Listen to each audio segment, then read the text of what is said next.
Est-ce que le monde va s'effondrer? Bienvenue dans Business en bagnole, jingle.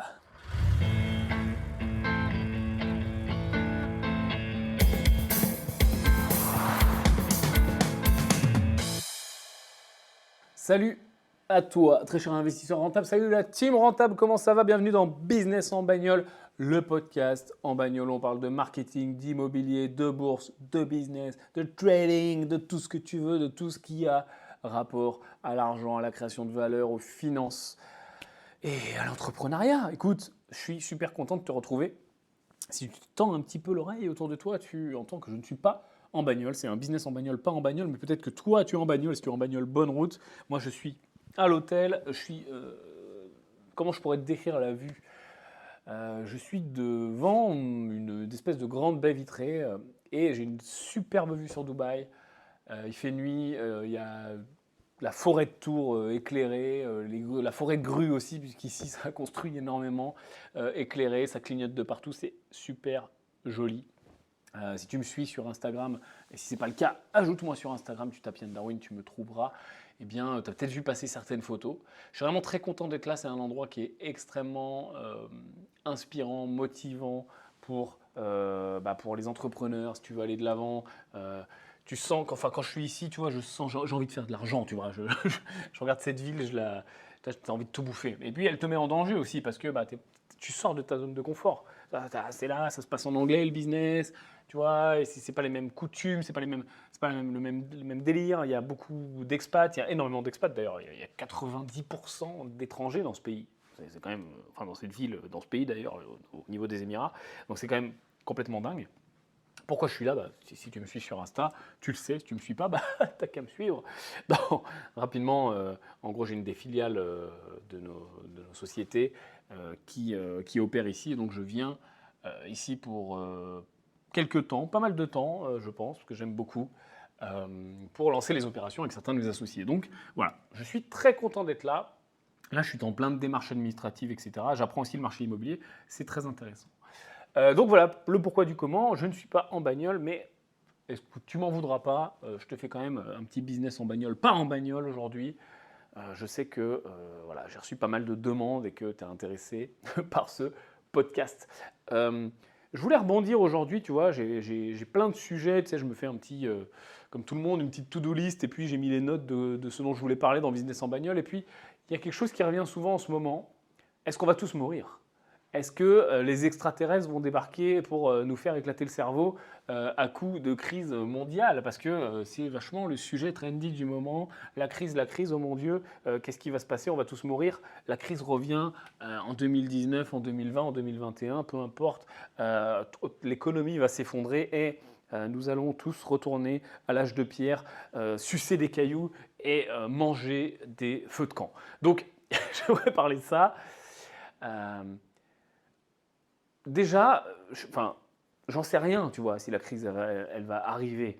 Moi, tout ce que je sais, c'est que tous les ans, on nous resserre les mêmes choses. C'est comme l'arrêt le fameux pseudo prétendu arrêt du LMNP tous les ans. On me dit ah le LMNP ça va s'arrêter, au secours mon Dieu, le Figaro a sorti encore son article ou Le Monde ou je ne sais quel journal a sorti encore son article sur la fin du LMNP. Tous les ans, je le vois cet article, le LMNP va s'arrêter, etc. Et tous les ans, ils le prédisent. Au bout d'un moment, ils auront bien finalement raison. Et ben c'est exactement pareil avec la crise. Tous les ans, on prédit la crise et puis, pouf, pouf, pouf, au bout d'un moment, on va tomber dessus.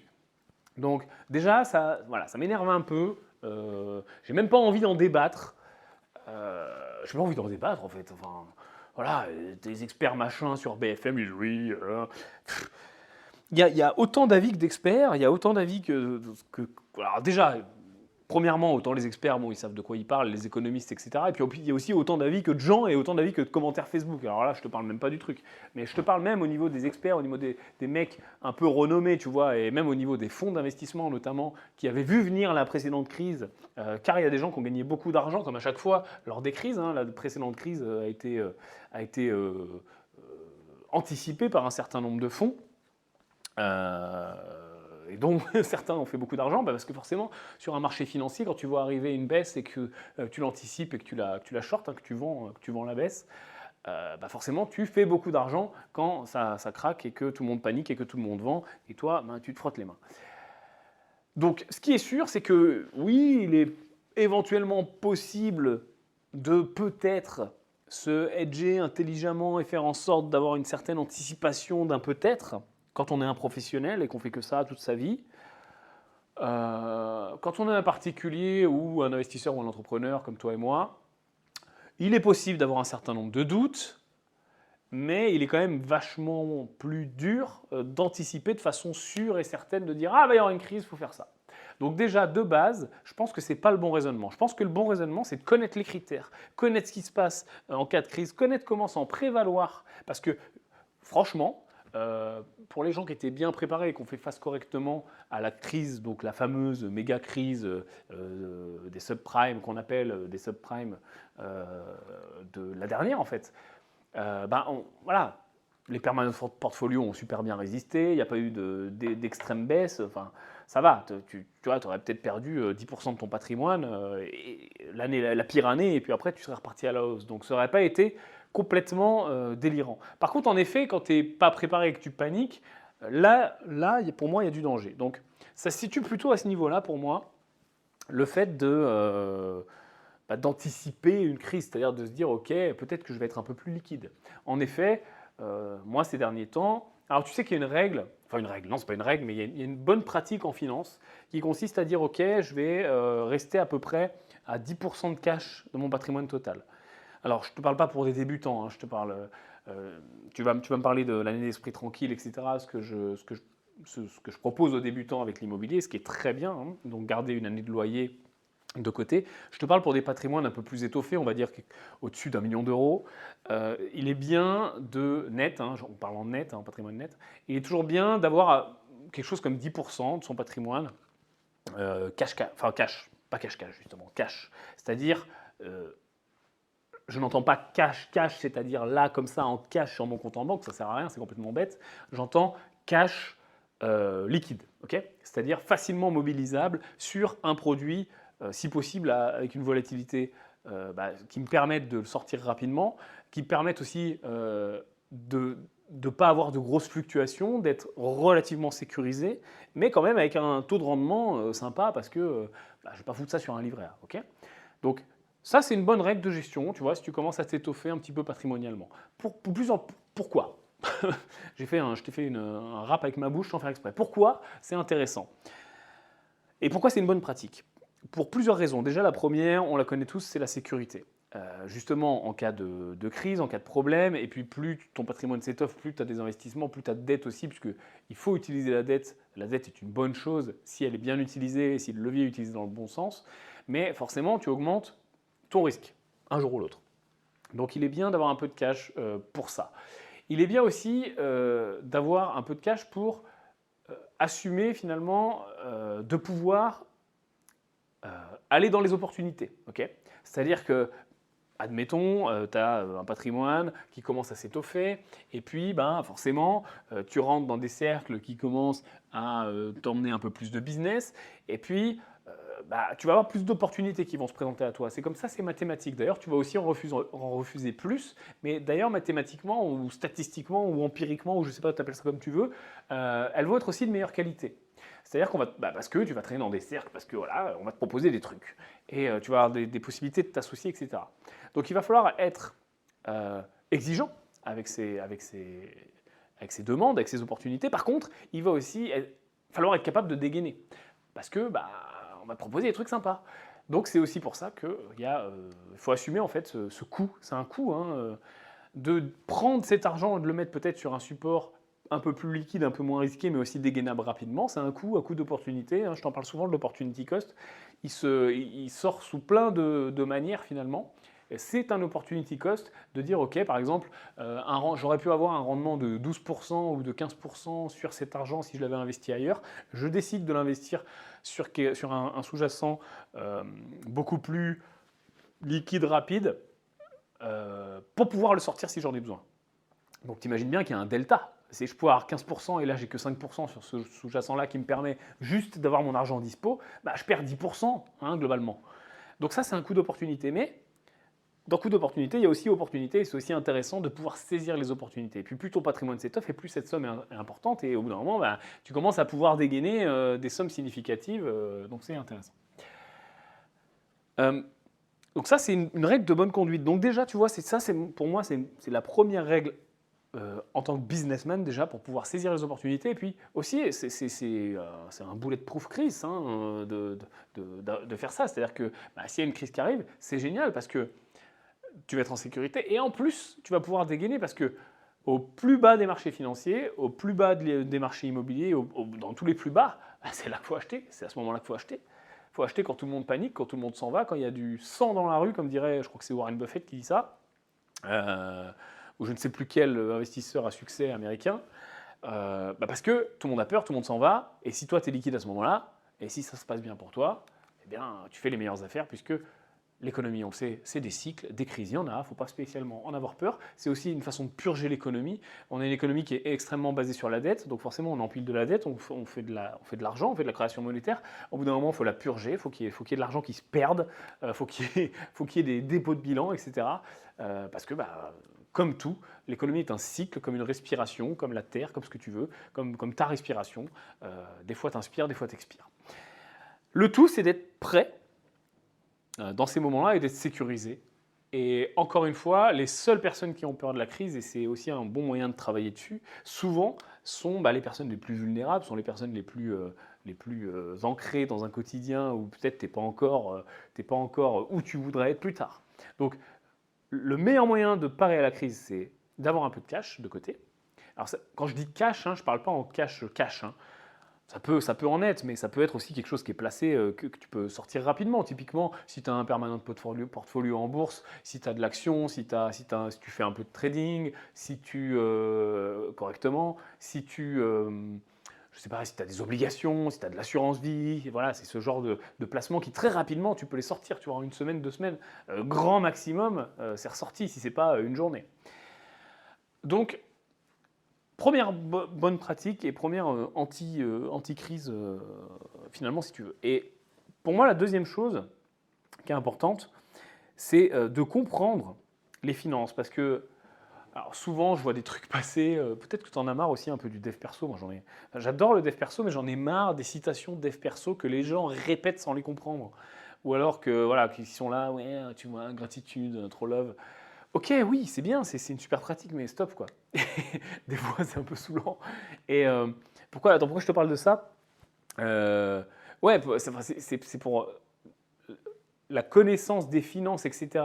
On dit souvent, tu sais, il faut que l'argent soit ton ami, il faut aimer l'argent pour attirer l'argent, faire de l'argent, machin, être un aimant à argent, etc. Oui, ok, mais c'est quoi? Ça veut dire quoi derrière? C'est bien beau de dire ça, de faire une prière, allumer un cierge tous les soirs à Dieu argent, et puis faire la petite prière devant un cierge de couleur dollar, en enroulant des billets de 1 dans des pièces de 2. Non, ça marche pas, tu vois. Enfin, c'est pas comme ça qu'on aime l'argent et qu'on attire l'argent.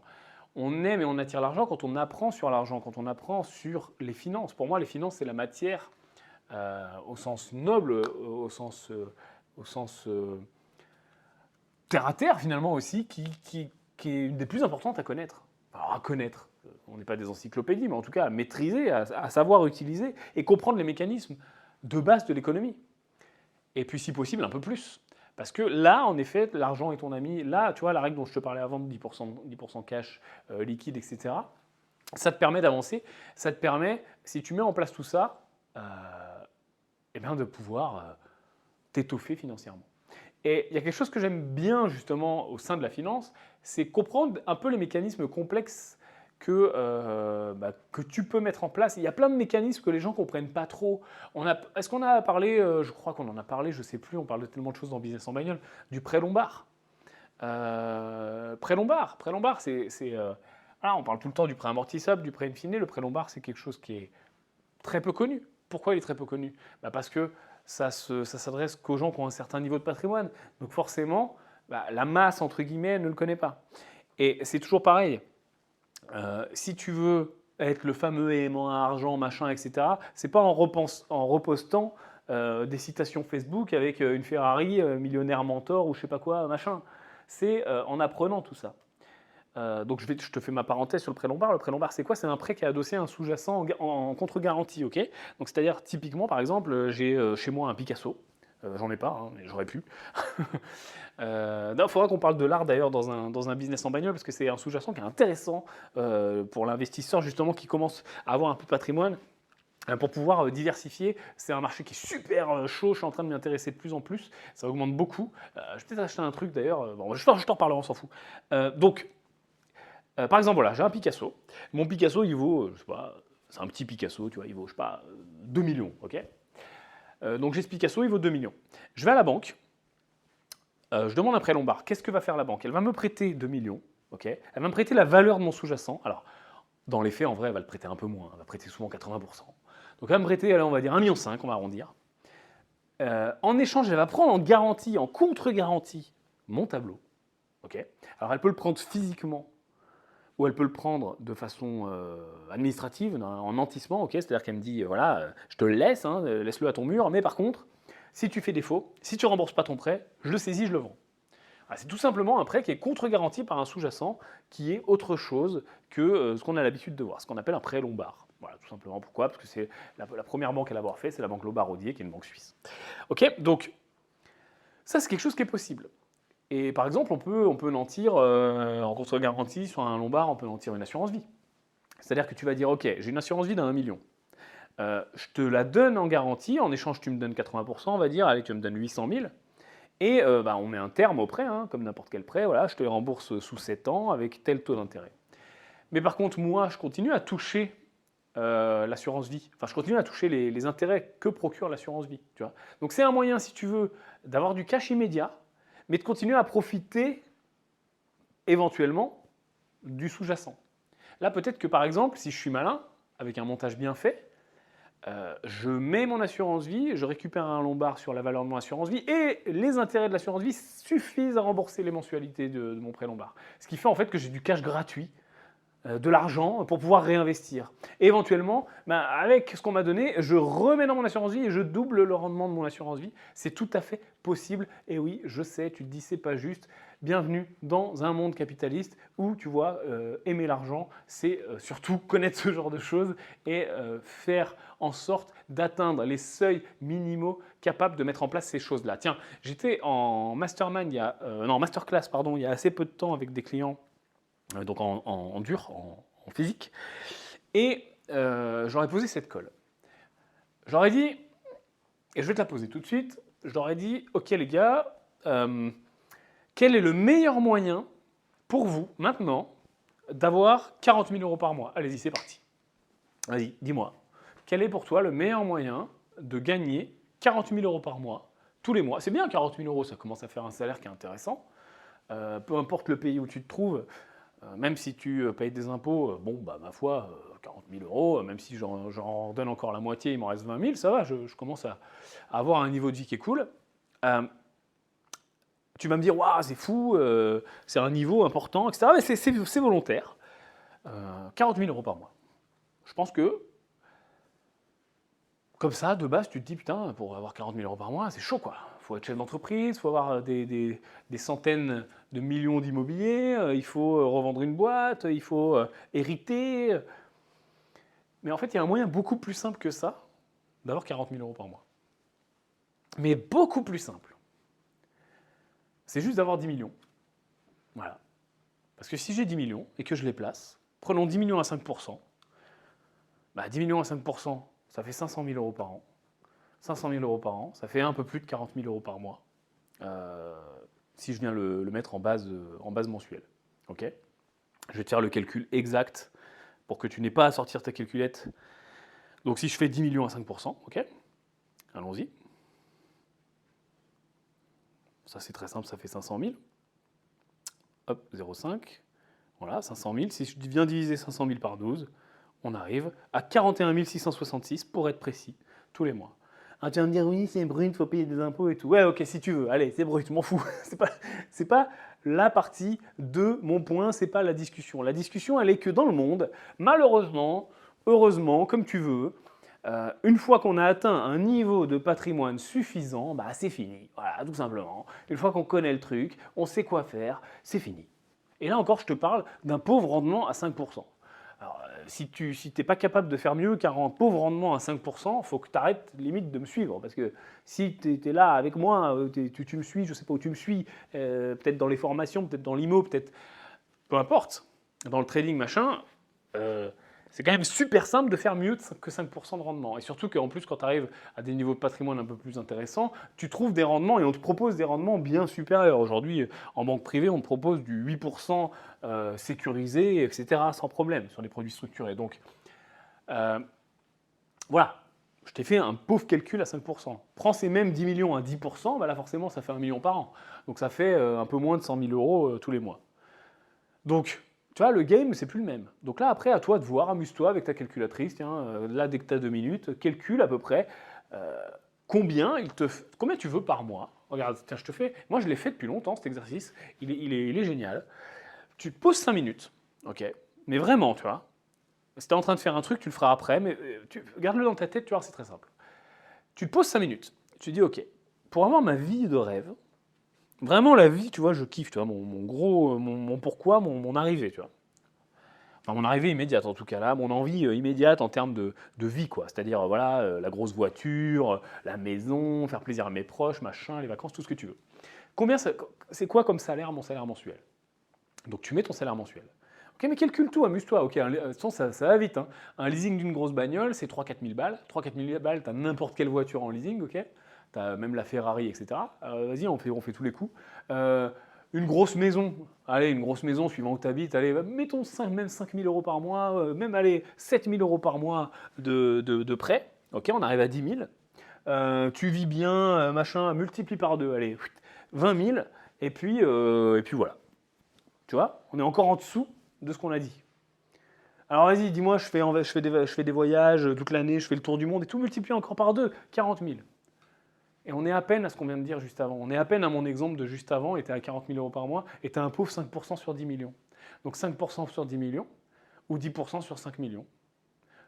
Donc, ou X, hein, après, tu as juste à calculer en fait. Tu as juste à calculer. Et tu te rends compte en fait que pour la majorité, 99,9% des gens du commun des mortels, pour avoir ton niveau de vie de rêve, bah, finalement, il ne te faut pas atteindre des chiffres absolument dingues comme tu les pensais avant, de 100 millions, 50, 32, machin. En fait, avec juste... alors après, ça dépend de chacun, c'est toujours pareil, tu calculeras.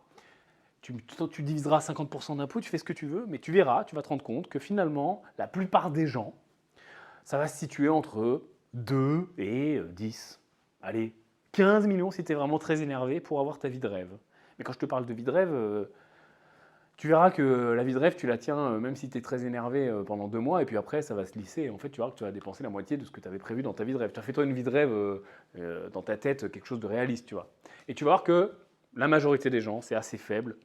Et à mon avis, tu vas te trouver bien en dessous de 5 millions pour avoir cette vie de rêve qui est financée uniquement par le produit de tes intérêts. Peu importe le sous-jacent, on s'en fout. Là, on fait de l'absolu, tu vois, on rigole. Ok? Et ça, bah, finalement, c'est la finance. C'est la beauté ou la pas beauté, peu importe, ou tout ce qui est horrible avec l'argent, ça dépend de si tu es vers plein ou vers vide. Moi, je trouve que c'est bien.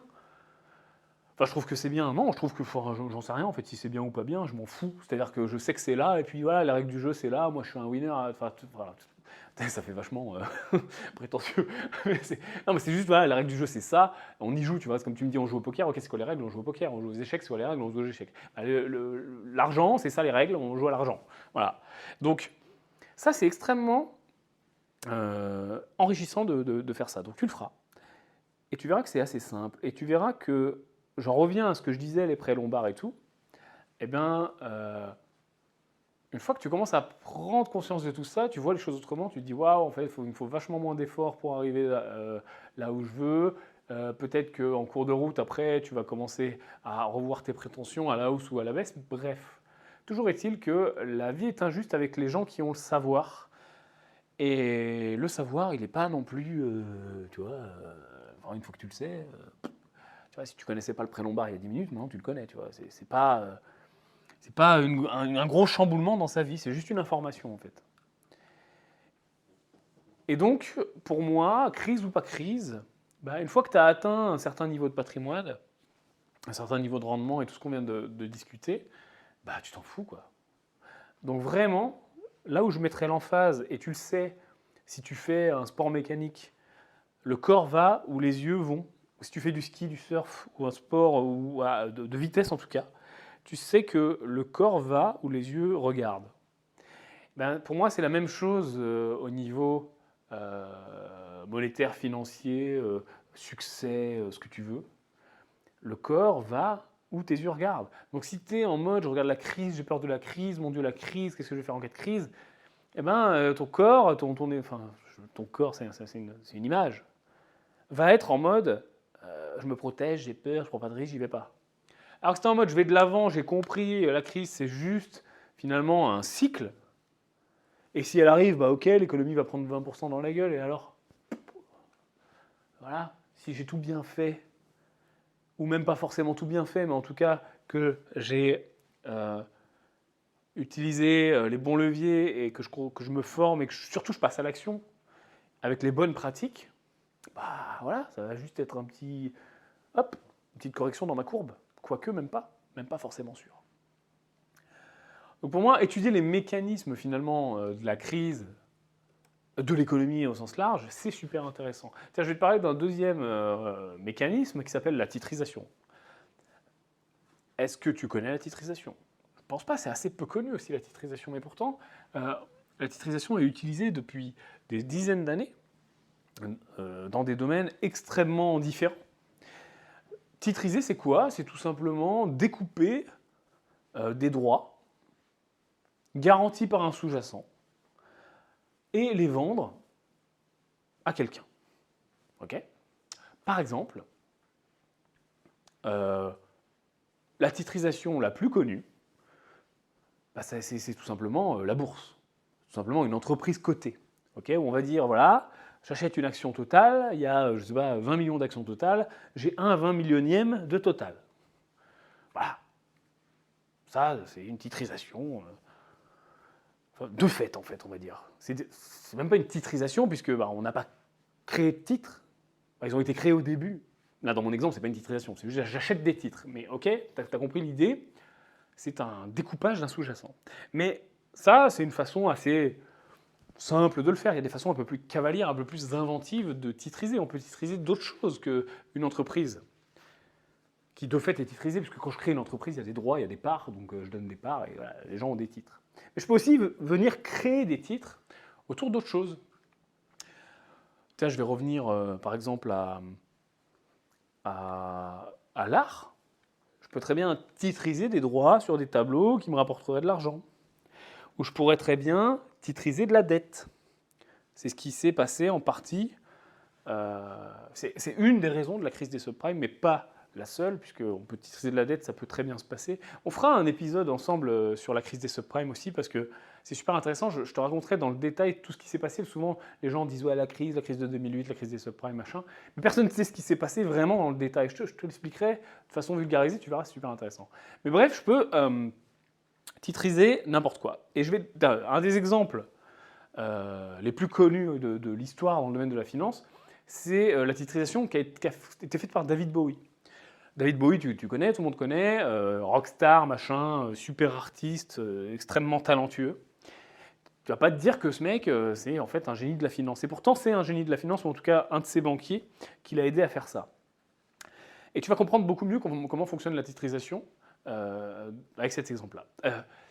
Bowie, dans les années 90, 97, quelque chose comme ça, il a besoin d'argent. Pourquoi? Parce que il a beau être plutôt riche, je crois que son patrimoine, à l'époque, il est évalué à quelque chose comme 70 millions. Il a besoin d'argent pour un certain nombre de choses. Alors l'histoire ne dit pas précisément, mais il y a plusieurs faisceaux de possibilités. La première, c'est qu'il voulait préparer sa succession, parce qu'il savait que ses enfants allaient payer énormément de droits de succession, donc il voulait placer de l'argent pour préparer ça. La légende raconte aussi qu'il abusait un peu de sa vie de rockstar, et donc bah, forcément, hein, les soirées et puis les yachts et les bateaux, bah, ça coûte cher au bout d'un moment, et puis des fois tu prends des mauvaises décisions financières, donc tu perds de l'argent et tu as besoin de te refaire. Et troisième explication la plus plausible, c'est que un de ses anciens managers, son ancien manager, avec qui il a fait le début de sa carrière, avait un certain nombre de droits d'auteur sur ses chansons, pas toutes, mais il avait une partie des droits d'auteur de David Bowie. Et David Bowie, ça le faisait chier parce qu'il y avait certaines de ses chansons les plus connues, celles qui rapportaient forcément le plus de droits d'auteur, et puis il voulait, pareil, dans une dynamique patrimoniale, reconstituer ces droits d'auteur, et puis que toutes ces chansons soient à lui, puisqu'en plus, Bowie, c'est juste une légende, et c'est le mec avec tous ses droits, quoi. Il faisait pas appel à d'autres gens pour écrire et tout, il était compositeur, interprète de la plupart de ses titres. Bref. Donc il a besoin d'argent. Et tu vas me dire, mais un mec qui a 70 millions de patrimoine, qu'est-ce qui l'empêche de racheter ses droits d'auteur? Qu'est-ce qui l'empêche il a de l'argent. Pourquoi il a besoin d'argent? Parce que tout est question de grand nombre. Bowie, il voulait 30, 40, 50 millions. Et t'as beau avoir 50, 60, 70 millions de patrimoine, c'est pas comme ça, hein, rappelle-toi la règle des 10%, c'est pas comme ça que tu vas sortir 50 millions. Tiens, je fais une parenthèse, souvent on dit Warren Buffett pèse je sais pas combien de milliards, Bill Gates pèse tant de milliards, machin il fait 100 millions, lui il fait 300. Ça, ce sont des valeurs d'actifs nets, certes, donc c'est leur patrimoine moins leur dette, hein, donc c'est vraiment de l'actif net, c'est vraiment leur fortune, mais la totalité de cet actif n'est pas mobilisable rapidement. C'est aussi pour ça que je te parle de la règle des 10%. Et souvent, pour les gros patrimoines, cette fortune n'est même pas mobilisable du tout. Par exemple, quelqu'un qui fait, je sais pas, qui a 100 millions de patrimoine, son patrimoine va être composé de différents actifs. Donc il va y avoir de l'IMO, il va y avoir de la bourse, il va y avoir des produits structurés, il va y avoir de l'art, de l'or, tout ce que tu veux. Donc oui, une partie de son patrimoine, tu la vends, tu récupères l'argent. Mais l'autre partie, ça sera soit pas possible du tout, soit vendu avec une décote. Je pense à Warren Buffett qui a énormément de parts, par exemple, dans Coca-Cola. Je te garantis que s'il vend toutes ses parts Coca-Cola, il ne va pas avoir l'argent qu'on lui prête en termes de patrimoine. Pourquoi? Parce qu'il va faire s'effondrer le cours en vendant. Donc, attention aussi au niveau de fortune. Donc, quand je te dis David Bowie a 70 millions de fortune et il ne peut pas sortir 50 millions, c'est quoi ce bordel? Non, il ne peut pas sortir 50 millions parce qu'il ne peut pas mobiliser, revendre toutes ses maisons, machin, etc. C'est pas possible. Sa maison de disques ou j'en sais rien, je prends des exemples comme ça. Donc, il a besoin de liquidité, tout simplement, pour racheter ses droits et pour faire encore plus d'argent et pour tout ce que tu veux, pour toutes les raisons dont on a parlé. Alors, comment récupérer 50 millions quand on est David Bowie, sans attendre des années et des années que les chansons rapportent des droits d'auteur et les avoir tout de suite? Et bien justement, la titrisation, c'est un super moyen pour ça. C'est-à-dire que ce qu'ils ont fait avec son banquier d'affaires, ils ont pris une partie de son catalogue, donc toutes ses chansons jusqu'à je ne sais plus quelle année, là jusqu'aux années 90, en gros tout le début de sa carrière. Ils ont regardé combien ces chansons rapportaient. Okay, ils ont dit voilà, fais voir les droits d'auteur, okay, ça passe à la télé, à la radio, dans tel film, etc. Ce qui fait qu'on touche tous les ans, tous les mois, tous les jours des droits d'auteur. Ces droits d'auteur, ils rapportent une certaine somme tous les ans. Ce qu'on va faire, c'est qu'on va découper ces droits d'auteur et on va les titriser. C'est-à-dire qu'on va vendre le droit de toucher les droits d'auteur. Ok? Et on va même pas faire ça en direct, c'est-à-dire que j'aurais pu faire simplement un découpage tout simple en disant écoute, Bowie il a le droit de l'argent, ok. Il veut récupérer de l'argent, ok. Il a des droits d'auteur, ok. Pourquoi juste il ne vend pas ses droits d'auteur à quelqu'un et puis il récupère l'argent et il touche plus les droits d'auteur mais il a récupéré l'argent? Oui, mais là, si tu fais ça, tu as perdu les droits d'auteur. Alors tu vas me dire oui, mais pourquoi il loue pas les droits d'auteur? Ouais, ok. On a un peu plus dans le vrai déjà, mais si je te loue les droits d'auteur, toi tu vas payer, et moi je ne vais pas toucher les droits d'auteur pendant le temps de la location. Ce qui veut dire que j'ai encore pas le beurre et l'argent du beurre. Moi je suis malin, je veux faire de la finance, tu vois, je veux faire un truc, un effet de levier, comme je t'ai expliqué un peu avant avec mon crédit Lombard. Donc donne-moi une meilleure solution. On va faire une titrisation de la belle façon. C'est-à-dire qu'on va titriser les droits d'auteur, mais cette fois-ci, on va émettre une obligation, donc un titre, c'est pour ça que ça s'appelle une titrisation, parce qu'en fait on émet un titre, ça peut être une obligation, ça peut même être une crypto maintenant, hein, là c'est plus une titrisation, c'est une tokenisation, mais en gros c'est la même chose.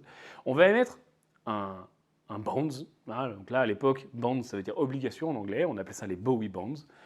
Donc on va émettre cette obligation qui va te donner le droit à un taux d'intérêt. Okay, c'est comme si moi, demain, je te dis « Ok, tiens, voilà une obligation. » Et en échange de cette obligation, je te donne 5% d'intérêt. Donc là, de base, en fait, tu vas me dire « Mais c'est pas une titrisation, c'est une obligation toute simple. » Oui, mais une obligation, c'est une forme de titrisation. Mais là où c'est beau, le montage, c'est que là, demain, moi, je te fais une obligation, tu vas me dire « Oui, mais qu'est-ce qui me garantit que tu vas me payer ?» Et c'est là que c'est magnifique. C'est qu'ils ont dit, OK, on va émettre cette obligation et on va contre-garantir l'obligation avec les droits d'auteur. C'est-à-dire que cette obligation, à l'époque, ils ont mis un taux d'intérêt qui était intéressant, c'est-à-dire qu'on était à quelque chose comme 8% sur 10 ans. Okay, donc ils ont dit aux investisseurs, vous nous prêtez de l'argent, cet argent on le rémunère à 8% sur 10 ans et on contre-garantit, on valide la sécurité du truc grâce au catalogue de droits d'auteur. Et regardez, le catalogue de droits d'auteur, il rapporte tant, on lève tant d'argent, regardez la différence, on est toujours rentable, vous êtes sûr d'être payé, donc il n'y a aucun risque à prendre cette obligation et donc à nous prêter de l'argent. Et en plus, vous allez gagner 8% par an, donc c'est génial. Donc forcément, les investisseurs, ils sont rués dessus. Les agences de notation, tu sais que tous les titres, tout ce qui se fait sur les marchés financiers est noté par des agences de notation. L'obligation était notée AAA, la meilleure note. Et le taux était meilleur que les dettes d'État américaines. Les dettes d'État américaines, à l'époque, devaient être à 6,50 et les Bowie Bonds étaient à 8. Et donc ça a fait le buzz, etc. Ils ont levé plus de 50 millions grâce à ces Bowie Bonds. En toute sécurité, les investisseurs ont été payés. Et en plus, ils ont gardé leurs droits d'auteur. Ils ont juste contre-garantie en cas de problème. Mais vu qu'il n'y a pas eu de problème, ils ont gardé les droits d'auteur. Et ils ont continué à toucher le delta des droits d'auteur qui était supérieur à nos fameux 8% d'intérêt. Puisque s'ils servaient 8% à l'investisseur, t'imagines bien qu'eux, ils touchaient... voilà, ils ont fait ça intelligemment. Après, c'est tout simplement des mathématiques. Donc, ça, c'est la titrisation. OK ? Et j'aurais pu faire la même chose avec un autre sous-jacent. L'important est d'avoir un sous-jacent qui soit liquide, qui me permette de garantir le truc et qui permette à ce que tout le monde soit payé à la fin. Donc ça, voilà, plus de 50 millions, 55 millions de dollars d'un coup, comme ça, au lieu d'attendre des années et des années pour encaisser ces mêmes 55 millions avec les droits d'auteur. Ça aurait pris combien ? Ça aurait peut-être pris, je ne sais pas combien ils touchaient de droits d'auteur par an, mais peut-être 10 ans, 12 ans, 15 ans, j'en sais rien. Donc c'est très fort. C'est très fort. Et tu vois, ça s'est passé en 97, c'est quelque chose qui est assez connu, mais dans le petit milieu de la finance, donc finalement assez méconnu par le commun des mortels. Et voilà, donc bref, en gros, là où je veux en venir, c'est que continue d'écouter ce podcast, continue de te former à tous les domaines en fait, qui touchent à l'argent si tu veux gagner de l'argent. Et je pense que tous les gens qui écoutent ce podcast veulent gagner de l'argent et veulent faire grossir leur patrimoine. On parle d'immobilier, on parle de plein de choses, tu vois. Mais j'aime bien t'emmener sur d'autres sujets parce que finalement, et je sais que c'est ce qui se fait sur Internet, c'est ce que tu vois partout, le truc de base, de faire ça, ça fait ça, ça fait ça. Mais non, la vie n'est pas comme ça. Et si tu veux avoir du succès, si tu veux avoir un vrai parcours d'entrepreneur qui cartonne et si tu veux parler, si tu veux aller chercher ces putains de millions d'euros, au bout d'un moment, je crois que je vais rebrander ce podcast sur le podcast de la thune, quoi. Enfin, au bout d'un moment, il y a beaucoup de gens qui veulent arriver à des endroits, à des niveaux de vie, à des résultats, et en fait, ils ne mettent pas les actions en face. C'est tout simple, on a déjà parlé de l'action massive. Action, réaction, c'est une putain de loi physique que tout le monde connaît. Donc, mets en place les actions et apprendre la finance et apprendre comment fonctionnent tous ces mécanismes et pas en avoir peur et pas se cacher derrière. Et même si tu as peur d'une crise, c'est très simple en fait. Regarde les effets de la dernière crise. Et les effets de la dernière crise sur les portefeuilles qui ont bien résisté. Par exemple, le permanent portfolio. Le permanent portfolio, c'est quelque chose que tout le monde connaît. Je ne vais pas rentrer dans les détails. Si tu ne connais pas, tu taperas permanent portfolio sur Google. Permanent, comme en anglais, permanent. Portfolio comme portfolio, comme portefeuille en anglais. C'est une façon de bâtir un portefeuille boursier qui est très passive, très lissé, qui permet de placer une partie de ton argent et qui résiste très bien parce que c'est très diversifié et même quand il y a une crise, ça va perdre un peu et puis ça remontera plus tard. Et puis ça, on réalise une performance de 8-9% par an tous les ans à long terme, quoi. Et le risque, en fait, c'est toujours pareil. C'est de ne pas anticiper les éventuels risques. Mais quand je te dis anticiper, c'est pas Madame Irma, je sais que ça va arriver, attention, il va y avoir une crise là. C'est juste à tout moment, si ça se passe mal, ok, je vais perdre 10% de patrimoine. Est-ce qu'en perdant 10% de patrimoine, je meurs ? Non. Bon voilà. Donc, l'importance, elle est là pour moi. Elle n'est pas dans l'anticipation de savoir si ou quand ça va se passer. Elle est dans l'anticipation de mettre en place un parapluie, un peu comme un banquier, tu vois. Bon, une fois, il faut que tu fasses le banquier. un parapluie à l'épreuve des balles, un gilet pare-balles, pour éviter ces crises.